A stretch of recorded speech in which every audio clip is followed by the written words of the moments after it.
Hello everyone, welcome in my YouTube channel. Today here we will discuss the Maharashtra State previous exam paper and its solution. As we have started with June 2019 set paper and I will upload video link of earlier question in description which we have already done.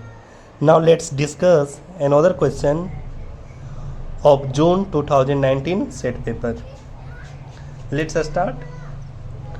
Today we will deal section 1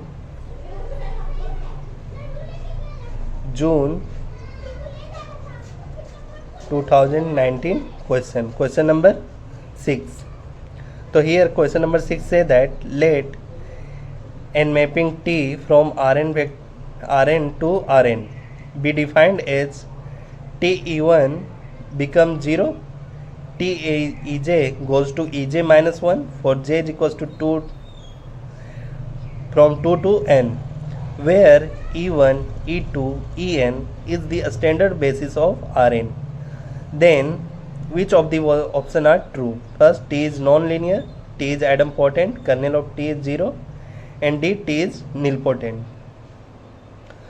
तो यह question कह रहा है कि एक transformation defined है from R N to R N, जो क्या कर रहा है स्टैंडर्ड बेसिस गिवन है हियर, जो स्टैंडर्ड बेसिस गिवन है E1 E2 से लेकर En, तो E1 को 0 पे ले जा रहा है और Ej को Ej माइनस 1 पे ले जा रहा है. दैट इज अगर E1 रहता तो वो 0 को जाता, E2 को E1 में ले जा रहा है, सिमिलरली E3 रहता तो E3 को E2 में और En को En माइनस 1 में. ऐसा एक मैपिंग दिया हुआ है. तो वो सबसे पहला ऑप्शन जो कह रहा है कि यह मैपिंग लीनियर है कि नहीं है. तो लीनियर और नॉन लीनियर देखने के लिए सबसे इजी वे होता है, अगर ट्रांसफॉर्मेशन लीनियर कॉम्बिनेशन में है वेक्टर के तो वो ट्रांसफॉर्मेशन बिकम लीनियर. तो हियर क्लियरली कि ये linear transformation given transformation is linear because solution, because हम लोग देख सकते हैं हर एक के लिए रेंडमली कोई वेक्टर उठाएंगे. अगर फर्स्ट अगर Te1 ही लिखा गया है तो E1 इक्वल्स टू 0 कैसे लिखा गया होगा. सिमिलर एज ये कैसे linear combination of vector, here given vector are these are, तो E1 0 0 E2 and so on plus 0 En. तो लीनियर कॉम्बिनेशन में लिखा गया वेक्टर्स के. दैट्स इस केस में तो लीनियर ट्रांसफॉर्मेशन है. इस केस में क्लियरली कि Ej माइनस 1 का कोफिशिएंट सिर्फ 1 है और बाकी का 0. दैट इज यह मैपिंग भी जो इसी का पार्ट है नेक्स्ट पार्ट, वो भी लीनियर ट्रांसफॉर्मेशन में लिखा गया. तो T इज लीनियर तो है, तो T इज नॉन लीनियर का ऑप्शन रॉन्ग. अब हम लोग को जानना है कि ये मैपिंग है क्या, कि आइडमपोटेंट है कि नीलपोटेंट है. सबसे पहले बी ऑप्शन को चेक करते हैं, T इज आइडमपोटेंट और नॉट. एंड लीनियर कोई ट्रांसफॉर्मेशन आइडमपोटेंट है कि नहीं वो चेक कैसे करते हैं. R transformation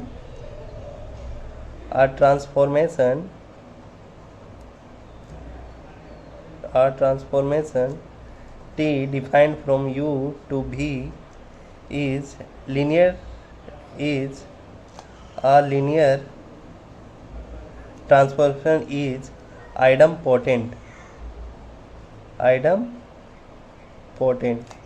if T square become T. तो ये ऑप्शन ट्रू होगा कि रॉन्ग होगा तो क्लियरली पता चल जाएगा. क्यों, आप लोग खुद चेक कर सकते हैं कि T गिवन क्या है. T E3 को क्या करेगा, E2 पे ले जाएगा. तो अगेन अगर हम लोग यहाँ पे ट्रांसफॉर्मेशन लगाएं तो T स्क्वायर करके देखते हैं. T स्क्वायर करने E3 पे ही तो ये क्या करेगा, सबसे पहले T कंपोजिशन ऑफ मैपिंग के कारण, मैपिंग कंपोजिशन के सबसे पहले एक बार मैपिंग आएगा E3 और ये बिकम क्या हो जाएगा T E2 और T E2 E3 E2 में गया और E2 कहाँ जाएगा, एक कम Ej माइनस 1 पे, तो ये क्या हो जाएगा T E1 हो जाएगा. अब यहाँ पे T E2 पे ले जा रहा है और T स्क्वायर E1 पे ले जाएगा. तो here T square not equals to T, which imply T is not idempotent. So that option B is also wrong. अगर idempotent नहीं है, अब हम लोग C और D को देखेंगे. कोई मैपिंग nilpotent कब होता है? T is nilpotent given.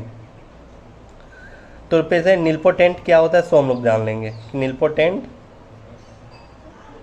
Transformation किसे कहते हैं?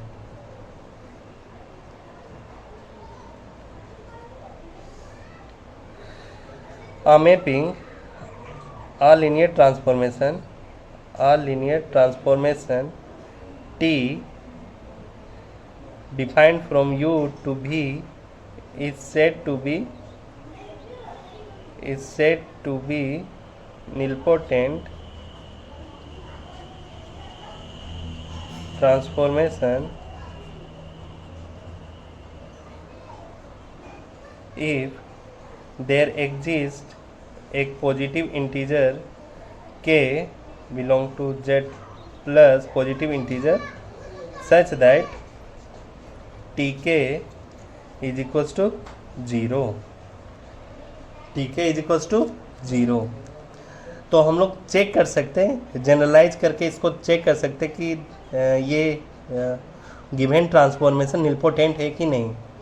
तो सिमिलरली हम लोग यहाँ पे देख सकते हैं, लास्ट से उठा के देखेंगे कि कोई भी एक लास्ट वेक्टर उठा लिए, टी ई एन उठाए, टी ई एन वेक्टर उठाए, तो टी स्क्वायर पे क्या हो जाएगा?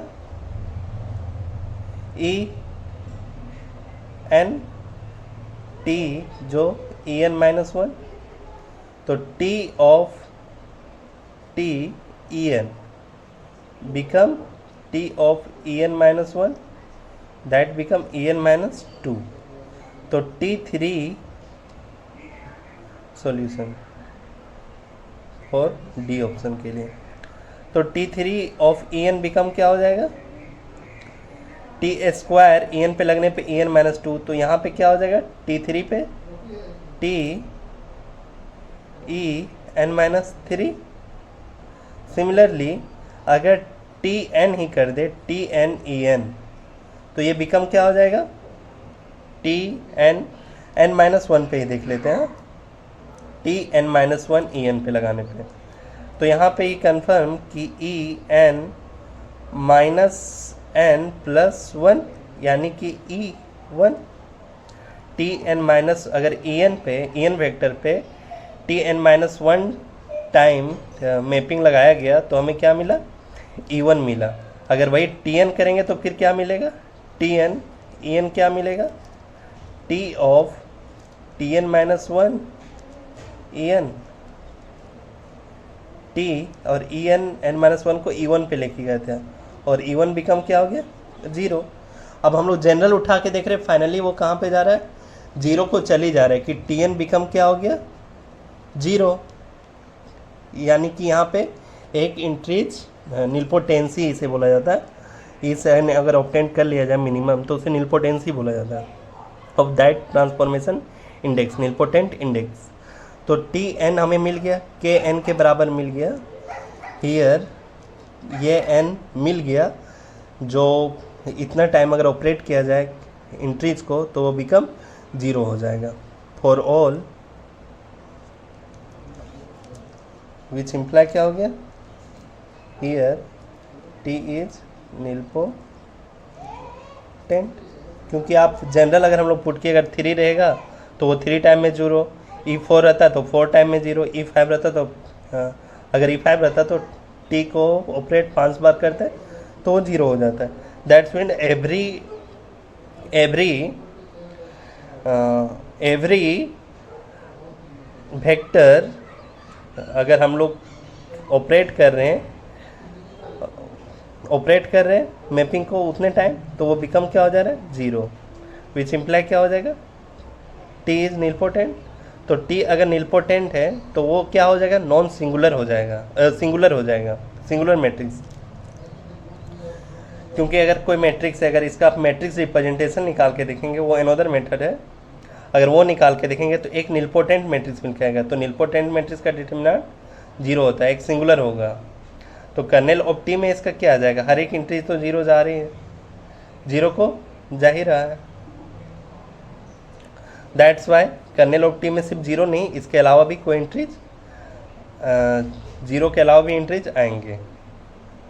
और डी जो टी इज निलपोटेंट हम लोग को निकल गया, दैट इज ट्रू ऑप्शन।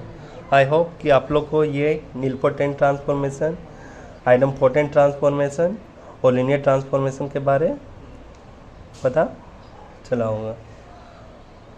ठीक है, अब हम लोग नेक्स्ट क्वेश्चन में मिलते हैं। Thank you.